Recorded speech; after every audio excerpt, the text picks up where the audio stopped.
Hello everyone, welcome to my channel. आज की कहानी है तेरा मेरा साथ रहे पार्ट 1। अगर आपको कहानी पसंद आए तो वीडियो को लाइक करें, शेयर करें और चैनल को सब्सक्राइब करना ना भूलें। एक लड़की 12 साल की सुबह सुबह मंदिर में आरती कर रही थी।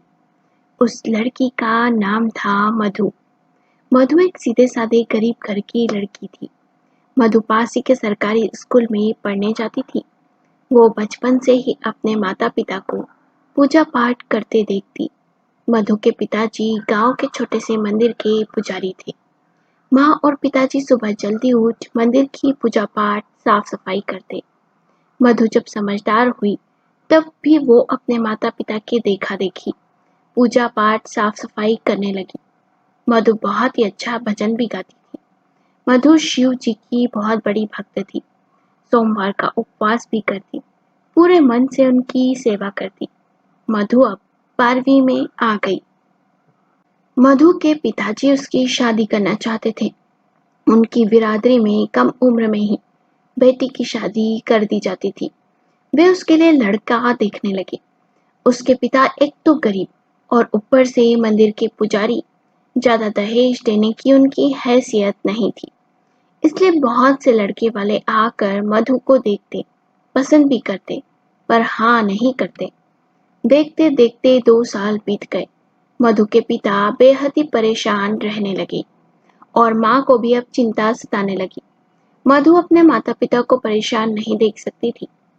उसने अपने सुख दुख के साथ ही भगवान भोले बाबा से प्रार्थना की और विनती की कि उसके माता पिता की समस्या दूर हो जाए और उसे एक सुयोग्य वर मिल जाए। बहुत ही जल्द मधु की प्रार्थना शिव जी ने सुन भी ली।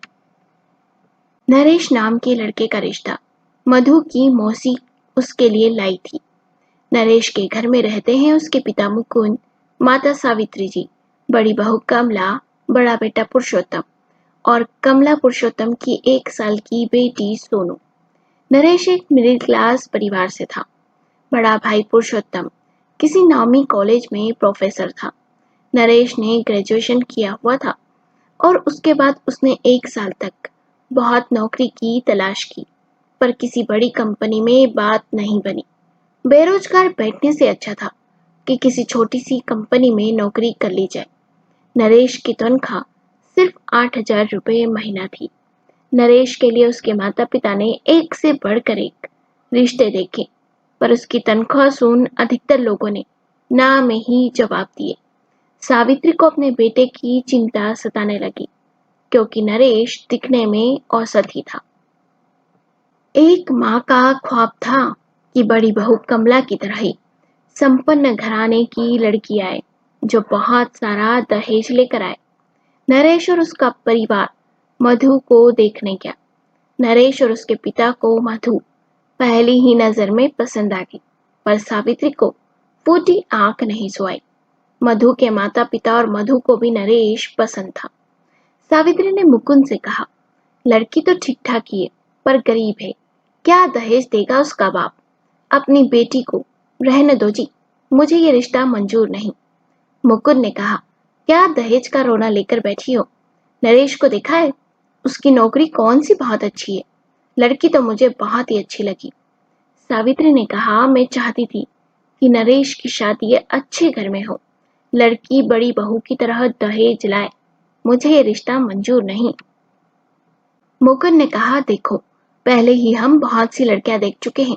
ना तो नरेश दिखने में कोई खास है और ना ही उसके पास कोई ढंग की नौकरी है। ये सब देख बहुत से लड़की वालों ने ना में जवाब दिए। जिन्होंने हाँ में जवाब दिया वो लड़कियां नरेश को पसंद नहीं आई। ऐसे ही रंग ढंग रहे ना तुम्हारे तो नरेश आजीवन कुंवारा ही रहेगा। नरेश को भी मधु पसंद है, इसलिए मैं तो अब तुम्हारी एक नहीं सुनूंगा। वो लड़की इस घर की छोटी बहू बनकर आएगी बस। सावित्री आगे कुछ कह न सकी। नरेश और मुकुंद दोनों इस रिश्ते के लिए तैयार थे। सावित्री के बहुत समझाने पर भी दोनों नहीं माने। मधु से नरेश की सगाई हो गई। कमला भी बहुत खुश थी, क्योंकि गरीब देवरानी आएगी तो वो सदा उसे दबा कर रख पाएगी और ससुराल में उसका रुतबा भी बना रहेगा। मधु और नरेश की शादी की तारीख तय हो गई थी। मधु बेहद ही खुश थी कि भगवान शिव ने उसकी प्रार्थना स्वीकार कर ली थी। मधु शादी कर नरेश के घर आ गई। अपनी हैसियत के मुताबिक मधु को पिता ने दहेज भी दिया। दहेज को देख सावित्री का मुंह बन गया। मधु के हाथों की मेहंदी भी अच्छे से नहीं निकली थी कि उसे कमला ने घर के काम बताना शुरू कर दिए थे। सावित्री तो पहले से ही मधु से बहुत चिड़ी हुई सी थी। वो सीधे मुंह से बात तक नहीं करती। कमला और सावित्री बात बात पर मधु को उसके गरीब होने का एहसास दिलाते उसे ताने मारते।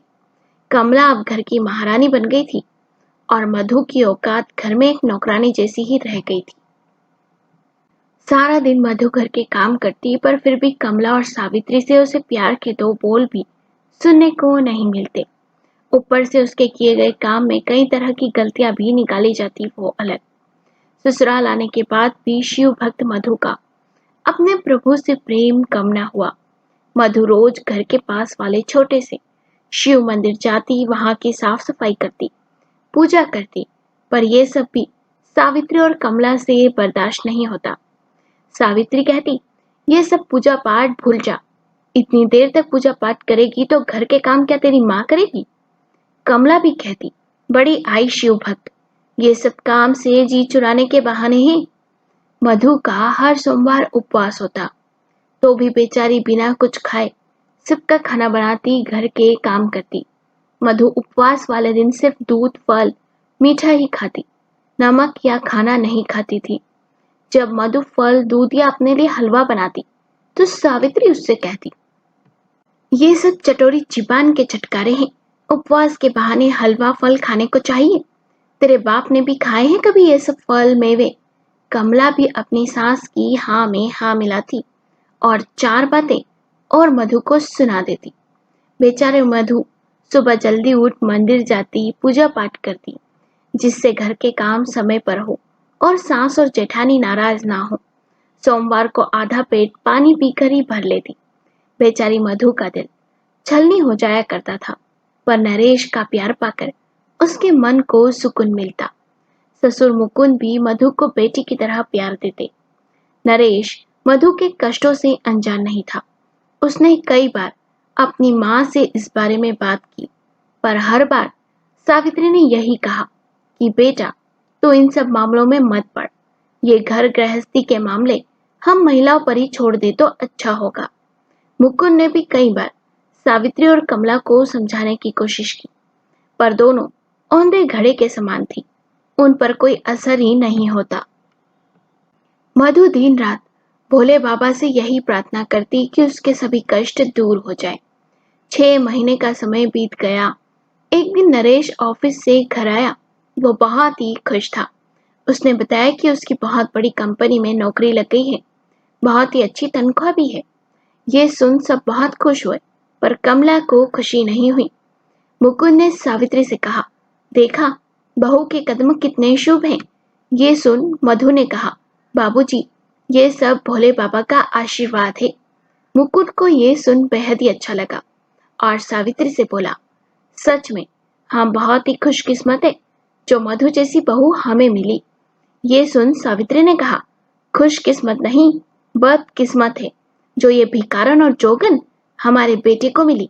अरे थोड़े दिन और रुक गए होते तो नरेश को नई नौकरी मिल जाती और फिर बड़े घर में उसका रिश्ता भी हो जाता, पर तुम्हें तो सुनना ही नहीं था। मुकुंद ने कहा, तुम अब भी तो दहेज को लेकर नाराज हो। अरे मधु के गुण भी तो देखो, दिन रात घर के कामों में लगी रहती है, मुंह से एक आवाज तक नहीं निकालती बेचारी। और क्यों तुम उसके पूजा पाठ के पीछे पड़ी रहती हो? इतनी भी नास्तिक मत बनो सावित्री। एक दिन तुम्हें भी भगवान के पास ही जाना है। ऊपर वाला सब देखता है और कर्मों का हिसाब भी रखता है। सावित्री ने कहा, उसके गुणों का क्या अचार डालूं? अरे आज के जमाने में पैसा महत्व रखता है, गुण नहीं। और हाँ, तुम जैसे मेरी मौत का रास्ता ही देख रहे हो ना। मुकुंद ने कहा, तुमसे तो बहस करना ही बेकार है, और अखबार ले बैठ गया। एक दिन मधु की मौसी के घर 16 सोमवार का उद्यापन था।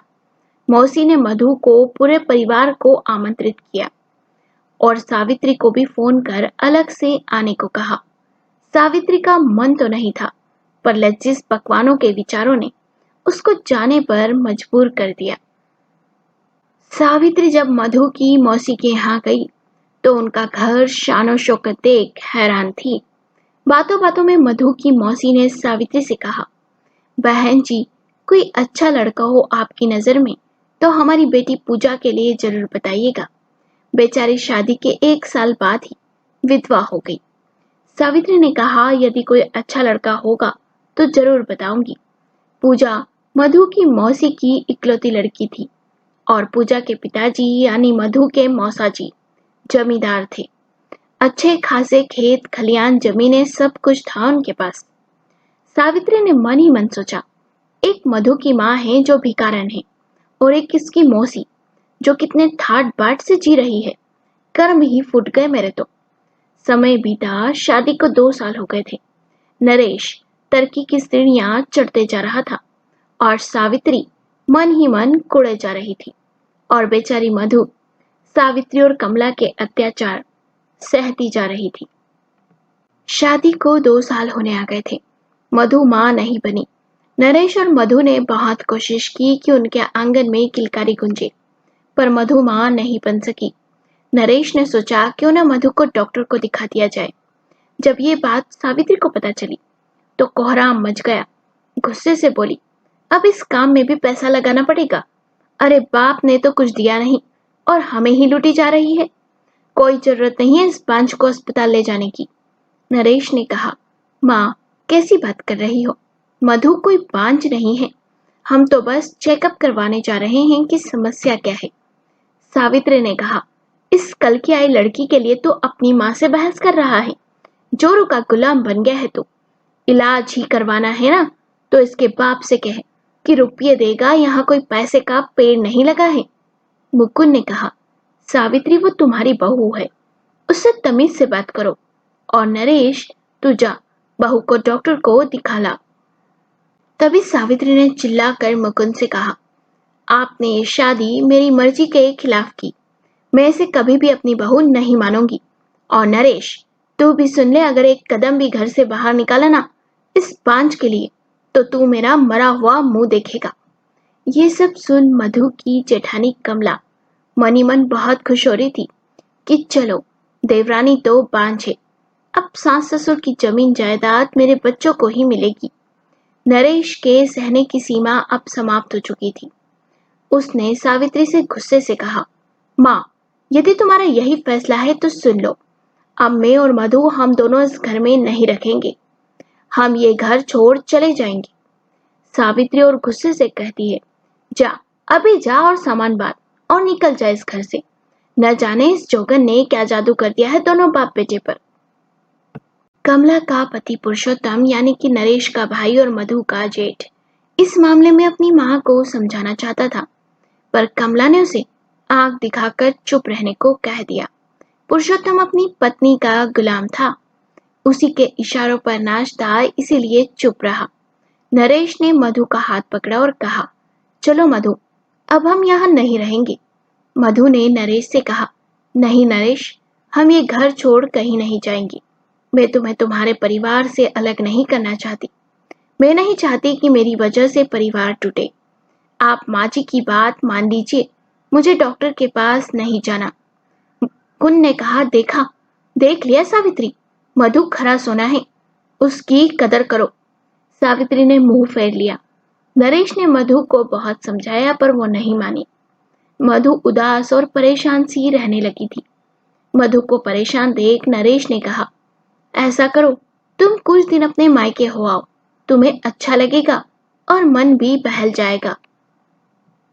मधु को नरेश की बात उचित लगी और वो अपने मायके आ गई। मधु के दुख दूर नहीं हो रहे थे और उसके सब्र का बांध टूट गया था।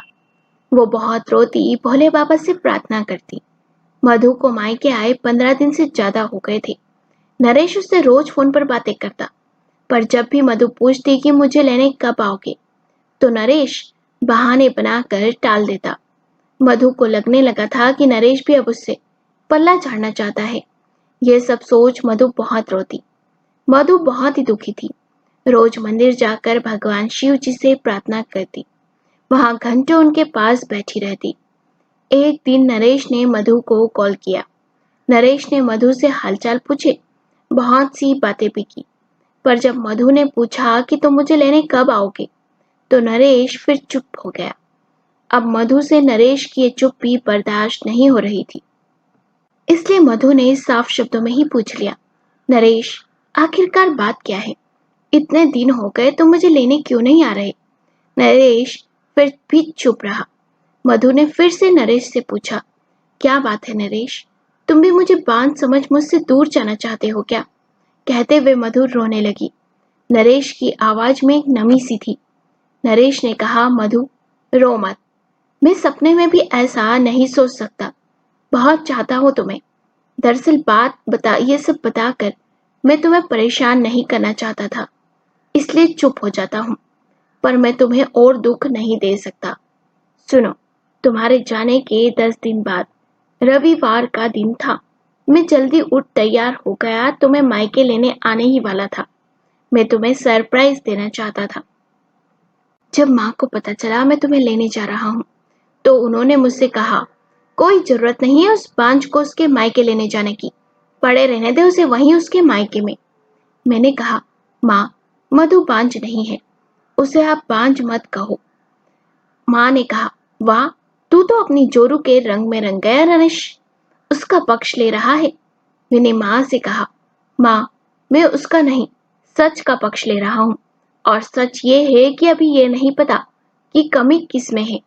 हो सकता है कमी मुझ में हो, इसलिए संतान सुख नहीं मिल पा रहा हो, तो आप मधु को बांझ कैसे कह सकती हैं? माँ ने कहा, अंधा हो गया है तू, उसके मोह में। वो जादूगरनी ने न जाने क्या जादू कर दिया है तुम बाप बेटे पर। और कान खोलकर सुन ले, वो अब इस घर में एक कदम तक नहीं रखेगी। मैंने तेरे लिए लड़की देख ली है, वो तेरी साली है ना पूजा, वो। मैं जल्द ही उसकी माँ से बात करूंगी इस रिश्ते की। तू तेरी साली से ही शादी कर ले और उस बांझ को दिखा दे कि तुझ में कोई कमी नहीं है। मैं ये सुन भड़क गया। माँ, तुम कैसी बहकी बहकी बातें कर रही हो? मैं ऐसा कुछ भी नहीं करने वाला हूँ, समझी ना तुम? और मधु की मौसी की लड़की पूजा से शादी कर लो। तुम्हारा दिमाग तो सही है ना माँ? और सुन लो माँ, यदि मधु इस घर में नहीं आ सकती तो अब मैं भी इस घर में नहीं रहूंगा। मैं जा रहा हूँ अभी और इसी वक्त। माँ जोर से चिल्लाई, तू कहीं नहीं जाएगा, समझा? यदि वो मधु इस घर में आई तो तू इस घर से गया तो मैं आत्महत्या कर लूंगी, और तेरी माँ की मौत के जिम्मेदार तू और तेरी पत्नी होंगे। कहते हुए माँ रसोई में चली गई और अपने आप पर घासलेट डालने लगी। उस समय मैं और भाभी ही घर में थे। हम दोनों ये देख घबरा गए। हम दोनों ने उन्हें रोकने की कोशिश की। फिर उन्होंने कहा, मेरे सर पर हाथ रख नरेश, और कसम खा कि तू इस घर को छोड़कर कहीं नहीं जाएगा, और वो बांझ लड़की जब तक माँ नहीं बन जाती तब तक इस घर में कदम भी नहीं रखेगी। मैंने कहा, माँ, यदि वो इस घर में नहीं आई और हम साथ नहीं रहे तो हमें संतान सुख कैसे मिलेगा? ये तो गलत बात हुई ना। माँ ने रोते हुए कहा, मैं कुछ नहीं जानती, बस तू मेरी कसम खा। माँ की हालत को देख मैंने उनकी कसम खाई कि तुम अब इस घर में तभी आओगी जब तुम माँ बन जाओगी, और मैं ये घर छोड़ कहीं भी नहीं जाऊंगा। बस यही वजह है मधु कि मैं तुम्हें लेने नहीं आ रहा। जब बाबूजी को ये बात पता चली तो उन्होंने भी बहुत समझाया माँ को, पर माँ ने भी उन्हें चुप करवा दिया। मधु ये सुन रोते हुए बोली, नरेश, सब कुछ ठीक कैसे होगा अब हम क्या करेंगे? नरेश ने कहा, तुम चिंता मत करो, मैं जल्द ही सब कुछ ठीक करने की कोशिश करूंगा। मधु बेहद ही परेशान थी। मधु को इस हालत में देख उसके माता पिता भी बहुत दुखी थे, पर इस दुख में भी मधु ने अपना विश्वास भोले बाबा पर बनाए रखा। रोज पूजा पाठ करती, मंदिर में घंटों बैठी रहती। कैलाश पर्वत पर शिवजी अपनी साधना में लीन थे। तभी पार्वती जी ने बड़े ही प्रेम से शिवजी से कहा, मुझे आपसे कुछ पूछना है। शिवजी ने पार्वती जी से पूछा, हे देवी, क्या जानना चाहती हो? पार्वती जी ने पूछा, मधु बेहद ही दुखी है, वो इतनी सच्ची और अच्छी है, उसमें ना कोई ईर्ष्या है, ना ही द्वेष, और ना ही कोई लालच, फिर उसे इतना कष्ट क्यों? शंकर जी ने कहा, वो इसलिए देवी, ये जीवन चक्र है, कभी सुख तो कभी दुख लगा ही रहता है। पार्वती जी ने कहा, अब मुझसे मधु का कष्ट देखा नहीं जाता। ये सुन शिव जी ने मुस्कुराते हुए कहा, तो तुम ही मेरी भक्त मधु के कष्टों का निवारण कर दो और उसे सही राह दिखा दो। वैसे भी उसके सुख के दिन निकट है। पार्वती जी ने कहा, कैसे? शिव जी ने कहा, तुम्हें ही ये कार्य करने हैं देवी। ये सुनते ही पार्वती जी मुस्कुरा कर खड़ी हो गई। शिव जी ने पूछा, देवी कहाँ चली? पार्वती जी ने कहा, आपका कहा पूरा करने। ये कहते हुए पार्वती जी अंतर ध्यान हो गई और शिव जी फिर से अपनी तपस्या में लीन हो गए। मधु मंदिर में उदास सी बैठी थी। तभी एक बूढ़ी सी औरत उसके पास आई और बोली, बेटी क्या बात है, इस तरह दुखी मन से यहाँ क्यों बैठी हो? मधु ने कहा, अम्मा जी, मन बहुत ही व्याकुल है, कुछ समझ ही नहीं आ रहा, मेरे दुखों का निवारण कैसे होगा, बस यही सोच सोच कर चिंतित हूँ। अम्मा ने कहा, बेटी तू क्यों चिंतित होती है? भगवान शिव जी है ना, अपने भक्तों के दुखों की चिंता करने वाले, उनके दुखों को हरने वाले। एक बात कहूँ, तुम भगवान शिव जी का मनोकामना पूर्ण करने वाला पशुपति व्रत करो। मधु ने कहा, पशुपति व्रत? अम्मा जी ने कहा, हाँ, व्रत में तुझे संपूर्ण विधि बताती हूँ। अम्मा जी ने व्रत की सारी विधि मधु को अच्छे से समझा दी। मधु व्रत के बारे में सुन बोली, अम्मा जी, मैं ये व्रत जरूर करूंगी। देखना, इस व्रत को करने के बाद मुझे संतान की जरूर प्राप्ति होगी। अम्मा जी ने मधु को आशीर्वाद दिया और उठकर मंदिर के बाहर चली गई। अगले ही पल मधु को ध्यान आया कि मैं अम्मा जी का नाम और पता तो पूछना ही भूल गई। मधु मंदिर से बाहर आई और अम्मा जी उसे कहीं भी नजर नहीं आई। मधु ये देख हैरान थी कि इतनी जल्दी वो बूढ़ी सी अम्मा जी कहाँ जा सकती है। बूढ़ी अम्मा का वेश धारण करने वाली पार्वती जी मंदिर से निकलकर अंतर ध्यान होकर वापस अपने स्वामी शिव जी के पास कैलाश पर्वत चली गई थी। पार्वती जी मधु को व्रत के बारे में बताकर बहुत ही खुश थी और जानने को उत्सुक भी थी कि आखिर अब आगे उसके भाग्य में क्या लिखा है। मधु ने घर जाकर तुरंत ही नरेश को कॉल किया और इस व्रत के बारे में बताया और बोली, नरेश, मैं ये व्रत करना चाहती हूँ, क्या तुम मुझसे मिलने माँ जी से चोरी छुपे आ सकते हो? नरेश ने ये सुन कहा, हाँ मधु, ये तो बहुत ही अच्छा आइडिया है, मुझे पहले क्यों नहीं आया? मैं अब से हर शनिवार रविवार सबसे छुपकर तुमसे मिलने आया करूंगा। मधु ने भी कहा, मैं अपने माँ बापूजी से कह दूंगी कि तुम मुझसे मिलने आते हो। वे ये बात किसी को भी नहीं बताए। नरेश ने कहा, हाँ, मधु को 5 सोमवार ये व्रत रखना था, उपवास रखना था, पूजा पाठ करना था। उसने व्रत की शुरुआत की। नरेश भी घर में सबसे झूठ कह कोई न कोई बहाना बनाकर मधु से मिलने उसके घर आ जाता। चौथे ही सोमवार में मधु की मनोकामना महादेव जी ने पूरी कर दी। मधु गर्भवती हो गई। जब ये बात नरेश को पता चली तो उसकी खुशी का ठिकाना नहीं था। मधु ने अपना 5वां सोमवार भी पूर्ण किया और उद्यापन कर व्रत को विधि पूर्वक संपन्न किया। जैसे ही व्रत पूरा हुआ नरेश उसे लेने आ गया। अगले ही दिन नरेश और मधु घर के बाहर चौखट पर देख कमला और सावित्री हैरान थे। मधु को देख सावित्री ने कहा, नरेश, तूने तो कसम खाई थी मेरी कि जब तक ये बांझ माँ नहीं बन जाती तब तक ये इस घर में नहीं आएगी, तो ये तेरे साथ यहाँ क्या कर रही है? तूने मेरी कसम तोड़ दी। तुझे ये करते जरा भी माँ का विचार नहीं आया? नरेश ने कहा, माँ, मैंने कोई कसम नहीं तोड़ी। माँ मधु माँ बनने वाली है। ये सुन सावित्री और कमला दोनों ही हैरानी से एक दूसरे को देखती है। ये सुन मुकुंद कहता है, सच में बेटा? नरेश ने कहा, हाँ बाबूजी। सावित्री चिल्ला कर कहती है, ये पिछले 2.5 महीने से मायके में पड़ी हुई थी, तो ये माँ कैसे बन सकती है? तू झूठ कह रहा है ना नरेश? नरेश ने कहा, माँ, तुमने मुझे घर ना छोड़ने और मधु जब तक माँ नहीं बन जाती तब तक इस घर में नहीं आएगी इस बात के लिए कसम दी थी। मैं मधु से बाहर तो मिल ही सकता था ना। मैं हर शनिवार रविवार उससे मिलने जाता था। और जानते हैं बाबूजी, मधु ने भगवान शिव को प्रसन्न करने के लिए कठिन व्रत भी किया। ये भगवान शिव जी की ही कृपा है बाबूजी, जो हमें संतान का सुख मिलने जा रहा है। गुस्से से सावित्री आग बबूला हो गई थी और बोली, तू झूठ कहे इस जोगन से मिलने जाता था? शर्म नहीं आई तुझे नरेश? ये मधु इस घर में नहीं रहेगी, समझा? मुकुंद ने कहा, बस सावित्री बस, बहुत हुआ। अब नरेश ने तुम्हारी सारी बातों का मान रखा है। उसने तुम्हारी कसम नहीं तोड़ी, तो तुम भी अब अपनी जबान से मुकर नहीं सकती, समझी? मुकुंद की बात सुन सावित्री को सांप सूंघ गया और गुस्से से तमतमाती वो अपने कमरे में चली गई। कमला भी अपने कमरे में जाने लगी और पुरुषोत्तम से बोली, तुम यहाँ खड़े रहकर क्या तमाशा देख रहे हो? चलो कमरे में। पुरुषोत्तम भी पीछे पीछे चल दिया। मधु ने अपने ससुराल में फिर से गृह प्रवेश किया। उसने सपने में भी नहीं सोचा था कि वो इस घर में फिर से कदम रखेगी। उसकी आंखें नम थी। उधर कमरे में सावित्री बड़ी ही बेचैन सी बैठी सोच रही थी कि यदि मधु ने बच्चे को जन्म दे दिया तो नरेश और मधु का रिश्ता और भी गहरा हो जाएगा।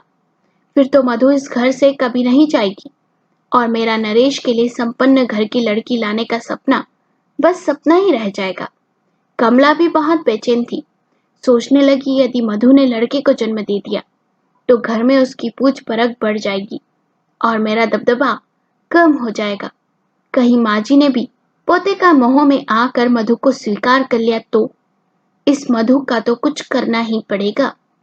सावित्री और कमला दोनों के मन में एक आग सी दहक उठी थी। दोनों मधु को इस घर से फिर बाहर का रास्ता दिखाना चाहती थी। अगले दिन कमला सावित्री के कमरे में उसके पास आई और बोली, माँ जी, वो भिकारन तो फिर से इस घर में आ गई। इतना अच्छा होता ना माँ जी, वो भिकारन कभी माँ ही नहीं बन पाती तो हम तेवर जी की शादी किसी संपन्न घर की लड़की से करवा देते। पर हाय रे मेरी फूटी किस्मत, हमारा पीछा ही नहीं छोड़ रही। और वो भिकारन सुनहरे अक्षरों से किस्मत लिखा कर लाई है माँ जी। देवर जी तो बच्चा आने के बाद भी और उसी के रंग में रंग जाएंगे, फिर तो आपको पूछेंगे भी नहीं। कमला की बातें सुन सावित्री ने कहा, उस भिकारन को मैं ज्यादा दिन यहाँ टिकने नहीं दूंगी बड़ी बहू।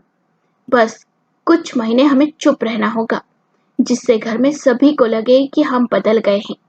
फिर उचित समय आएगा तब हम हमारा पासा फेंकेंगे। सावित्री की बातें सुन कमला मन ही मन बेहद ही खुश हुई। वो तो सावित्री के पास ये जानने को ही आई थी कि उसके मन में चल क्या रहा है। कमला ने कहा, माँ जी ठीक है, मैं आपके ही साथ हूँ। आप जैसा कहेंगी मैं वैसा ही करूंगी। आखिर आपको मैंने कभी अपनी सास थोड़ी समझा, माँ का दर्जा दिया है। सावित्री ने कहा, ऐसे ही मैं भी तुझे अपने दिल के राज थोड़ी बताती हूँ। एक तू ही तो है इस घर में जो मुझे समझती है, बाकी सबको तो मैं उनकी दुश्मनी नजर आती हूँ। मधु बहुत ही खुश थी। नरेश उसका बेहद ही ख्याल रखता। सावित्री और कमला भी अब मधु और नरेश से कुछ नहीं कहती। मधु को लगने लगा था कि सास और जेठानी का हृदय परिवर्तित होने लगा है। मधु अपनी तरफ से उन्हें खुश रखने की कोशिश करने लगी, जिससे रिश्ते और मजबूत बन सके। मुकुंद और नरेश ये देख खुश थे कि अब घर में शांति छा गई और मधु को सबने स्वीकार कर लिया। मधु अपने ऊपर आने वाली विपत्तियों से अनजान थी। मधु को 8वां महीना शुरू हो गया था और भगवान भोले बाबा की कृपा से आने वाला बच्चा और मधु दोनों ही स्वस्थ थे। ऐसे में भी मधु ने अपनी भक्ति को नहीं छोड़ा था। वो रोज मंदिर जाती, मंदिर की सफाई करती, पूजा करती। एक दिन नरेश ने कहा, मधु, अब तुम्हें ये सब नहीं करना चाहिए। ये आराम करने का समय है। कहीं कोई ऊंच नीच हो गई तो समस्या हो जाएगी। मधु ने मुस्कुराते हुए कहा, नरेश, भक्त को सिर्फ भगवान को दुख के दिनों में ही नहीं, सुख के दिनों में भी सेवा प्रार्थना करनी चाहिए। यदि भक्त ऐसा करेगा तो वो स्वार्थी हुआ ना। और बच्चे की चिंता मत करो, भोले बाबा पर सब छोड़ दो। उन्होंने मनोकामना पूर्ण कर मेरी सुनी गोद को भरा है, तो आने वाले बच्चे की रक्षा भी वे ही करेंगे। नरेश ने कहा, मधु, मुझे समझ नहीं आता तुम इतनी अच्छी कैसे हो। तुम्हारा मन खरा सोना है, जिसमें तुम्हें खुशी मिले वो करो। एक दिन दोपहर को सावित्री कमला के कमरे में गई और बोली, वो उस भिकारन को 8वां महीना खत्म हो गया अगले महीने उसकी संतान इस दुनिया में आ जाएगी, इसलिए अब कुछ न कुछ करना ही पड़ेगा। कमला ने कहा, माँ जी, क्यों ना उसके अजन्मे बच्चे को मार दे, ना रहेगा बांस और ना ही बजेगी बांसुरी। लापरवाही का इल्जाम उस मधु पर लगाकर देवर जी को भड़का देंगे और इससे दोनों के रिश्ते में भी दरार आ जाएगी और फिर धीरे धीरे हम दोनों के रिश्ते में ऐसा जहर घोलेंगे कि क्या सही क्या गलत देवर जी समझ ही नहीं पाएंगे और उस भिखारन को खुद वो हाथ पकड़कर घर से बाहर कर देंगे। सावित्री ने कहा, बड़ी बहू, योजना तो बहुत अच्छी है, पर ये सब हम करेंगे कैसे? कमला ने कहा, माँ जी, ये तो सोचना पड़ेगा। आप भी सोचिए और मैं भी सोचती हूँ, फिर हम पूरी योजना बनाकर उसके अनुरूप चाल चलेंगे। अगले दिन दोपहर को सावित्री कमला के कमरे में गई और बोली, बहू, मैंने योजना बना ली है, पर उसमें मुझे तेरी मदद चाहिए। कमला ने कहा, हाँ हाँ, मैं आपकी मदद करूंगी ना माँ जी, पर योजना क्या है? सावित्री ने कहा, देख, कल दोपहर वो जोगन शिव मंदिर में साफ सफाई करने जाएगी और फिर साफ सफाई करने के बाद पूजा पाठ करेगी। तू भी चुपके से उसके पीछे जाना और मौका देख वहां की सीढ़ियों पर तेल गिरा देना, जिससे उसका पैर फिसलेगा और अपना काम बन जाएगा। जाने को तो मैं भी जा सकती हूँ, पर मैं गई तो तेरे ससुर जी 10 सवाल पूछेंगे और जब तू ये काम करेगी तब तक मैं उन्हें घर में बातों में उलझा कर रखूंगी। कमला ने कहा, वाह माँ जी, योजना तो बहुत अच्छी है। वैसे भी उस मंदिर में सुबह कोई आता जाता भी नहीं, काम भी हो जाएगा और शक भी नहीं होगा। सावित्री ने कहा, तो फिर कल सुबह योजना के मुताबिक तू तैयार रहना बहू, सब काम पक्का और सावधानी से करना। कमला ने कहा, आप माँ जी निश्चिंत रहें, मैं सब संभाल लूंगी। अगले दिन सुबह 11 बजे के आसपास नरेश के ऑफिस जाने के बाद मधु पास ही के छोटे से शिव मंदिर जाने के लिए निकल गई। योजना के मुताबिक कमला भी मंदिर पहुंच गई। कमला छुपकर मौके की तलाश में थी। मधु ने सबसे पहले मंदिर की सीढ़ियां और आंगन धोया और फिर शिवलिंग की सफाई की, फिर उनका अभिषेक करने लगी। जब तक चुपके से कमला ने आकर पहली 5-6 सीढ़ियों पर गिरे हुए पानी में तेल डाल दिया और छुपकर मधु के मंदिर से बाहर निकलने का इंतजार करने लगी। मधु अपनी पूजा में व्यस्त थी। कैलाश पर्वत पर बैठी पार्वती जी ने तपस्या में लीन शिव जी से कहा, हे नाथ, ये क्या अनर्थ होने जा रहा है मधु के साथ? बेचारी मधु इतनी अच्छी है, उसे इतने कष्ट। ये पापी और कमला सावित्री, उनके मन में ईर्ष्या, द्वेष, लालच सब कुछ भरा हुआ है। उन्हें कोई डर नहीं या कोई कष्ट नहीं मिल रहा है। शिव जी ने कहा, मधु की चिंता मत करो देवी, ये समय का चक्र है। इंसान को उसके कर्मों का दंड समय आने पर जरूर मिलता है। जिसके जैसे कर्म उसी के अनुसार फल, और इसी जन्म में नहीं बल्कि अगला जन्म भी इन जन्म के कर्म ही निर्धारित करते हैं, पर मनुष्य ये भूल जाता है देवी। जल्द ही सावित्री और कमला के बुरे दिन शुरू होने वाले हैं देवी। पार्वती जी ने उत्सुकतावश पूछा, नाथ, बुरे दिन? कैसे बुरे दिन? बताइए ना, क्या होने वाला है उनके साथ? शिव जी ने कहा, धैर्य रखिए देवी, उचित समय आने पर सब पता चल जाएगा, पर पहले मधु को मदद की जरूरत है। शिव जी की कृपा से सीढ़ियों पर पानी के साथ गिरा हुआ तेल पानी में बदल गया था। मधु जब पूजा कर मंदिर से बाहर आई और सीढ़ियां उतरने लगी, जब वहीं छिपी कमला ने देखा वो मधु उस गिरे हुए तेल में आराम से चलते हुए, तो देख हैरान सी थी। मधु सीढ़ियां उतरकर घर की तरफ चल दी। उधर सावित्री बेचैनी से घर में चक्कर काट रही थी। उसे परेशान सा देख मुकुंद ने पूछा, क्या हुआ, क्या बात है? आज चेहरे पर तुम्हारे 12 क्यों बजे हुए हैं? सावित्री ने सकपकाते हुए कहा, कुछ नहीं, मुझे भला क्या होगा, मैं क्यों परेशान होंगी? मधु के जाने के बाद कमला सीढ़ियों के पास आई। उसने सीढ़ियों के गिरे हुए पानी और तेल को हाथ लगाकर देखा। उसके हाथों में चिकनाई महसूस हुई। वो इस घटना से बेहद ही आश्चर्यचकित रह गई थी। इतनी फिसलन होने के बाद भी मधु का बाल तक बांका नहीं हुआ, ऐसा कैसे हो सकता है? कमला भी तेज कदमों के साथ घर की तरफ चल दी। सावित्री मधु को घर के बाहर दरवाजे पर देख हैरान और परेशान हो गई। सोचने लगी, मधु चंगी भली सामने खड़ी है, क्या हुआ योजना का? बड़ी बहू कहाँ है? कहीं मधु को सब पता तो नहीं चल गया? मधु चुपचाप अपने कमरे में चली गई। कुछ देर बाद हड़बड़ाती हुई कमला सावित्री को आती दिखाई दी। कमला कुछ ना कहे सीधा अपने कमरे में चली गई। सावित्री का उसका मुंह देखती रह गई। मुकुंद भी वहीं बैठा सब देख रहा था। वो ये सब देख सोचने लगा कि आखिर आज दोनों सास बहू चिंतित क्यों हैं और कुछ तो खिचड़ी पक रही है दोनों के बीच।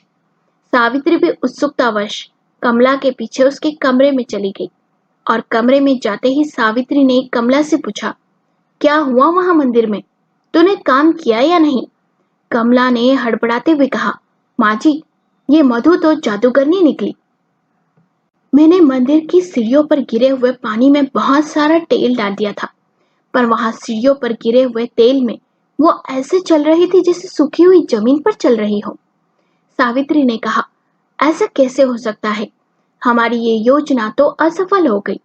हमारे पास ज्यादा समय नहीं है उसके बच्चे को रास्ते से हटाने का। कोई बात नहीं, हम कुछ और योजना बनाएंगे। तभी मुकुंद ने गुस्से से जोर से चिल्लाकर कहा, क्या चल रहा है ये सब? तुम दोनों को ये करते जरा भी शर्म नहीं आई? उधर नरेश भी एक जरूरी फाइल लेने घर आया हुआ था। उसने मुकुंद को चिल्लाने की आवाज सुनी तो मधु और पुरुषोत्तम भी वहां आ गए। सावित्री ने मुकुंद से कहा, क्या क्या किया हमने? इतना क्यों चिल्ला रहे हो? मुकुंद ने कहा, मैंने सब सुन लिया है। तुमने मंदिर की सीढ़ियों पर तेल डाल मधु को गिराने की साजिश की, उसके अजन्मे बच्चे को मारने की कोशिश की। सावित्री ने कहा, हमने ऐसा कुछ नहीं किया। गुस्से से मुकुंद ने एक जोरदार थप्पड़ सावित्री के गाल पर दे मारा और चिल्लाकर कहा, इतना घटिया काम किया और ऊपर से झूठ कह रही हो? सावित्री गुस्से से तिलमिला गई और बोली, आपने मुझ पर हाथ उठाया? मुकुंद ने कहा, हाँ उठाया, और ये हाथ मुझे सालों पहले उठा देना चाहिए था, तो आज ये दिन नहीं देखने पड़ते। तुम्हारी हर बात हर जिद को मैंने माना, कभी कुछ नहीं कहा, बस ये सोचकर कि कभी तो तुम्हें अक्ल आएगी, पर तुम जैसे इंसान कभी नहीं सुधरते। तुम्हारे कारण, सिर्फ तुम्हारे कारण मैंने अपने माँ बाप भाई भाभी सबसे संबंध विच्छेद कर लिए, पर अब नहीं। अब बात मेरे बेटे और बहू की है सावित्री। पुरुषोत्तम ने कहा, कमला, तुमने ये सब माँ के साथ मिल किया। जैसे ही पुरुषोत्तम ने ये कहा, कमला ने घूर कर गुस्से से उसे देखा तो वो चुप हो गया। नरेश ने कहा, बाबूजी ने जो कहा माँ, क्या वो सच है? सावित्री ने मुंह नीचे कर लिया। ये देख नरेश ने कहा, माँ, मैंने सदा तुम्हारी बातें मानी, एक बेटे का होने का अच्छा फर्ज निभाया। तुम उसी बेटे के आने वाले बच्चे को मारना चाहती थी। एक माँ ऐसा कैसे कर सकती है? अब तक आपने मधु के साथ जो किया उसे मैंने सहन कर लिया, पर अब सवाल मेरे होने वाले बच्चे का है माँ, इसलिए मैं अब चुप नहीं रहूंगा। नरेश ने मधु का हाथ पकड़ते हुए कहा, मधु चलो, अब हम इस घर में नहीं रहेंगे। मधु ने कहा, नरेश, माँ जी की बात तो सुन लीजिए, हो सकता है ये कोई गलत फहमी हो। नरेश ने कहा, मधु, अब एक शब्द भी नहीं, मैं ये घर छोड़ जा रहा हूँ और तुम भी मेरे साथ चल रही हो, बस। मुकुंद ने कहा, नरेश तू रुक, घर छोड़ तू नहीं जाएगा। सजा अब दोषियों को ही मिलेगी, निर्दोषों को नहीं। ये दोनों ये घर छोड़ जाएंगे। सावित्री ने कहा, मैं क्यों जाऊं? मुकुंद ने कहा, क्योंकि ये घर मेरा है, मेरे नाम पर है, इसलिए अभी इसी समय तुम दोनों अपना बोरिया बिस्तर बांधो और निकल जाओ इस घर से। पुरुषोत्तम ने गुस्से से कहा, बाबूजी, कमला कहीं नहीं जाएगी। मुकुंद ने कहा, तेरी पत्नी ने इतना सब कुछ कर दिया और तूने एक शब्द भी मुंह से नहीं निकाला और बाप को आंखें दिखा रहा है। मैं तुझे जायदाद से बेदखल भी कर सकता हूँ, ये मत भूल तू। कमला ने कहा, बाबूजी, हमें माफ कर दीजिए, आगे से ऐसा कुछ नहीं करेंगे। मुकुंद ने कहा, बड़ी बहू, तुम तो चुप ही रहो। मैं तुम्हें अच्छे से जानता हूँ कि तुम गिरगिट की तरह रंग बदलने में माहिर हो। मेरा मुंह न खुलवाओ, वही तुम्हारे लिए अच्छा होगा। मधु ने कहा, बाबूजी। मुकुंद ने बात को बीच में ही काटते हुए कहा, नहीं मधु बहू, आज नहीं। आज मैं किसी की भी नहीं सुनूंगा। अब ये दोनों इस घर में नहीं रहेंगे और ये मेरा अंतिम निर्णय है। सावित्री और मुकुंद में बहुत बहस हुई, पर आज तो जैसे मुकुंद ने ठान ही लिया था, तो सावित्री ने गुस्से में कह दिया, ठीक है, तो रहो रहो अपने लाडले बेटे और बहू के साथ। मैं भी देखती हूँ कितनी सेवा करते हैं ये तुम्हारी। 2 दिन में तुम लौट कर ना आए ना मेरे पास, तो देख लेना। चलो कमला बहू और पुरुषोत्तम, अपना सामान बांधो और चलो यहाँ से। क्या मधु ने फिर से उन्हें जाने से रोक लिया? क्या सावित्री और कमला ने फिर से कोई नया खेल खेला? क्या कमला और सावित्री को उनके कर्मों की सजा मिली? जानिए कहानी के अगले भाग में। और कहानी पसंद आई हो तो कमेंट में जय शिव जरूर लिखें। ये कहानी मेरे ने लिखी है। जरूर बताएं आपको कैसी लगी। और कहानी पसंद आई हो तो लाइक करें, शेयर करें और चैनल को सब्सक्राइब करना ना भूलें।